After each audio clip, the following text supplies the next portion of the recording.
G'day, g'day, you beautiful human beings. How's it going? I'm Asork, or Kiv, and today I thought I'd talk to you all about Call of Duty Advanced Warfare, and I've got some Black Ops 2 gameplay in the background. I was playing with my boys, Bams and Commander, and we absolutely destroyed these kids. It was late at night when we were just playing at about good 2 or 3 a.m. or something like that. This was like the last game that we were playing before we all decided to hit the sack, and it was like on the holidays a while back, but I just found it on my hard drive, and I was just like, you know what, this was actually a pretty good game. I managed to get the swarm, and absolutely, like, these kids just rage quitted one after another. It was absolutely hilarious. But we were only finding about 3 of them, mainly because, well, Australian connection for the win, yay. But yeah, I just wanted to do a commentary about Call of Duty Advanced Warfare and just give you my opinions on it, some good things, some bad things. So let's just jump right into it.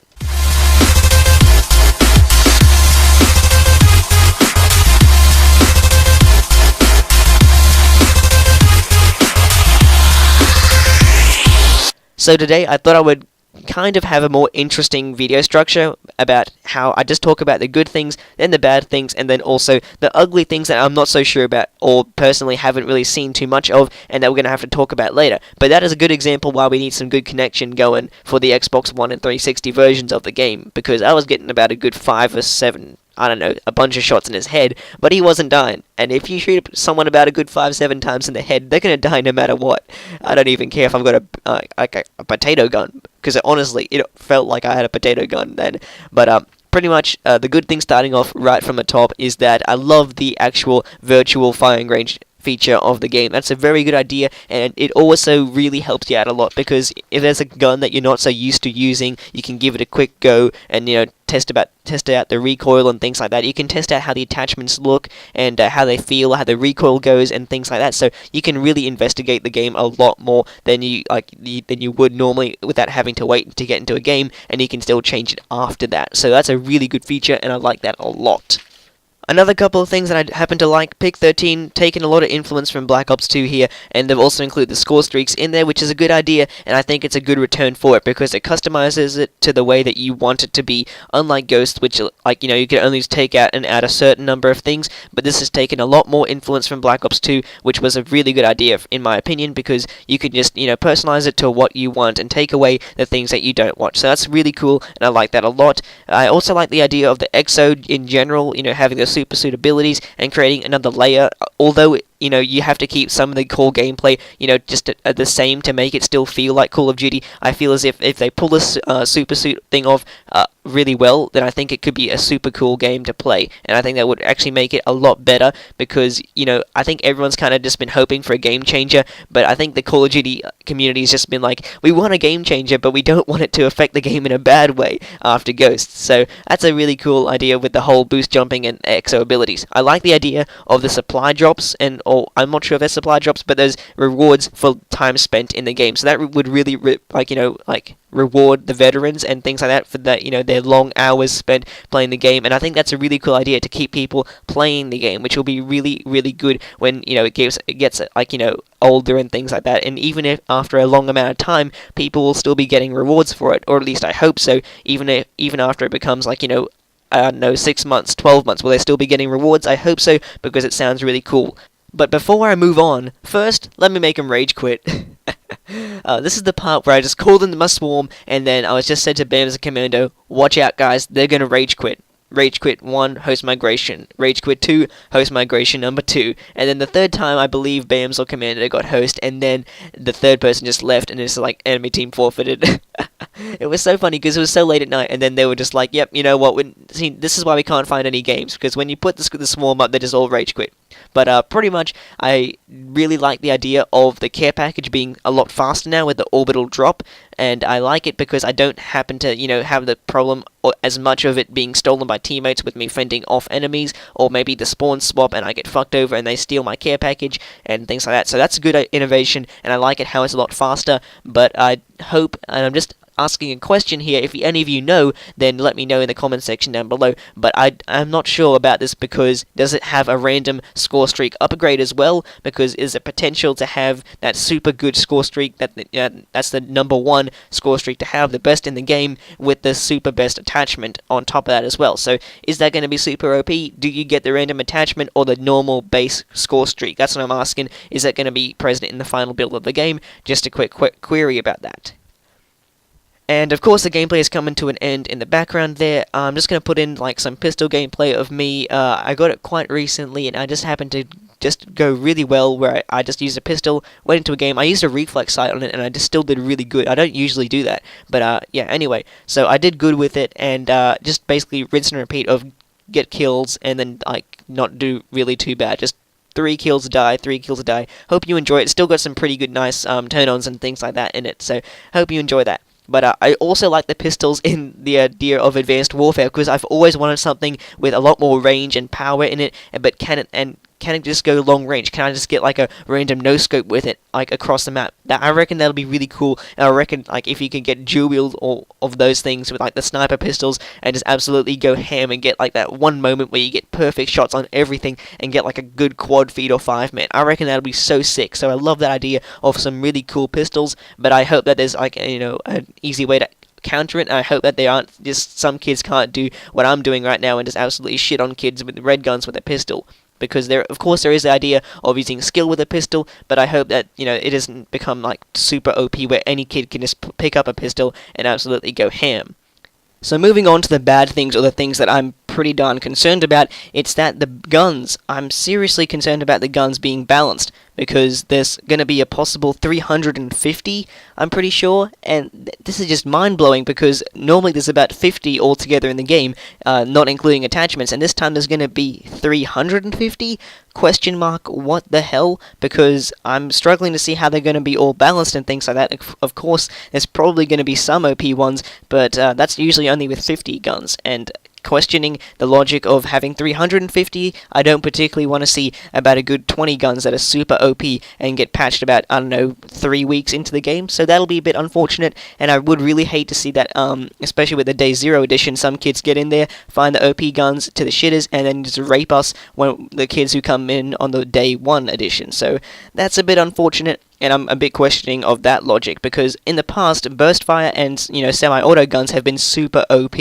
MSBS, M8, you know, the SWAT if you can use it, the FAL, super OP guns. But yeah, I'm questioning how they're going to be balanced and if they can do that, because I suggest they spend a lot of time focusing on those guns, because they have been OP in the past, so I think they should, you know, definitely take a look at those guns. So that just about does it for the bad things. I can't really say too many bad things, of course, when we've only seen some gameplay, and of course the things that they wanted us to see. There might be some bad things with the game, but that just about does it for me, and, you know, just with the weapon balancing, that's just pretty basic stuff, and I hope they can keep them balanced, but most of the stuff I have to say is just going to be the iffy things that I'm not too sure about, because we're just going to have to wait and see how the game plays, because we can't really say too many bad things without even playing at the game. So let's just talk about some of the things that I'm not too sure about, and, you know, might be a bit iffy. So the first iffy thing is actually a pretty big one, and that's just the boost jumping and dashing. Is that going to be super OP? Because this has pretty much already been labeled as the new jump shotting and drop shotting, which was of course the thing that all the tryhards do to win the gunfights and things like that. I don't particularly do it too much in games, but I do it when I'm, you know, close to streaks and things like that, or maybe if I just want to feel like a tryhard. I don't know, but I don't like it when people do that in every single gunfight. And I just have to ask, this has already been labeled as a new version of it. Are we going to be able to fight against it if someone uses it? Is there going to be some kid who's just boost dashing as soon as he finds someone and just doing it to get kills, being a complete dickhead about it? I don't know. I hope that there's a way to fight against it, and is it just going to be everyone boost dashing all over the place? And it sounds so weird when I say it, because boosting was just... are we just going to call it boosting now? Because that's what all the kids used to do whenever they wanted to, you know, tack insert and get high streaks, like little douchebags in the corner of a map. So I don't know, are we going to call it boosting? I guess we'll have to find out or later. But the second thing I'm a bit iffy about is the location on every map. You know, is there going to be Levolution on every map? I haven't particularly seen too much Levolution on Riot. I know Defender, which is the C map, has the Tsunami, and the Biolab, I believe it's called, has those little conveyor belt things with like acid and stuff, and when you shoot at them and enemies are below them, you get the kills for that. That's a cool idea, but I just have to ask, honestly, is that going to be something you can fix? I mean, is there going to be Levolution on every single map? Are they going to be in the competitive game types as well? I wouldn't think so, because they didn't have the trains going on Express in Black Ops 2, and I don't think they had Levolution going on in Ghosts, so I guess we'll have to see. But I don't think that there is going to be Levolution in the competitive game types. Anyway, is it going to be on every map? Because I haven't seen too much gameplay of Ascend, which is the elevator map, and things like that. So are there going to be actual working elevators like there are in Battlefield 4? I don't know, but I wouldn't think that there would be. Otherwise, it's just going to be like a clusterfuck, or people just waiting for others to just come out of the elevators and camping there, like they do in Battlefield. I don't like that too much either, but, you know, shit happens. So anyway, is there going to be Levolution on every map? That's the thing I'm a bit iffy about. Now, the only other iffy thing I'm about is just the new game types. Momentum, I'm just considering, because I know Momentum is like War from World at War. I'm not too sure about it. I didn't play the multiplayer of that like much at all online, so I just played a little bit of it on just, you know, LAN consoles a while back, you know, with my friends. So that was a bit before my time personally on playing on the online experience. So I wouldn't really know what that's like, but I'm guessing it's, from what I hear of it, is pretty similar to Conquest Assault from Battlefield 4, where you just come into a game, enemy team has all the objectives, you need to recapture them, and things like that. Of course, it works in Battlefield, massive maps and things like that, but is that going to work with so many objectives around the map in, you know, a smaller sized map like it would be in COD? I don't know, because, I mean, this maps all seem to be just around about the size of Drone and Standoff from Black Ops 2. I'm just trying to get some, you know, normal terms in here that you guys might be able to understand, so that way you have some reference. But pretty much, they all seem to be a decent size. I would have thought they would make them bigger, because you can just, you know, move throughout the maps a lot quicker, but, you know, I haven't really seen them all, like, every single speck of the map, so I can't particularly say that, but they all seem to be just around about that size. Damn, that kid got shat on. Oh, wow. Anyway, so pretty much the only reason why I'm concerned about Momentum is that it's just because I haven't played it personally online, so I don't really know about it, but it sounds super cool and I can't wait to play it. It actually does seem to be a pretty cool idea, but only iffy bit about the actual game type is mainly just because, well, if the enemy holds every objective and you're spawning at a certain point, is it just going to be demolition? Or what? Like, you know, where the enemy team holds every single objective and you're just there spawn trapped for the shitters, right? I'm just concerned about that. And with the map size, how is that going to affect it? So I guess we'll have to wait and see for some gameplay, because once again, of course, this has been a reveal. We can't say too much without playing the game ourselves. So I don't know, but we'll have to find out.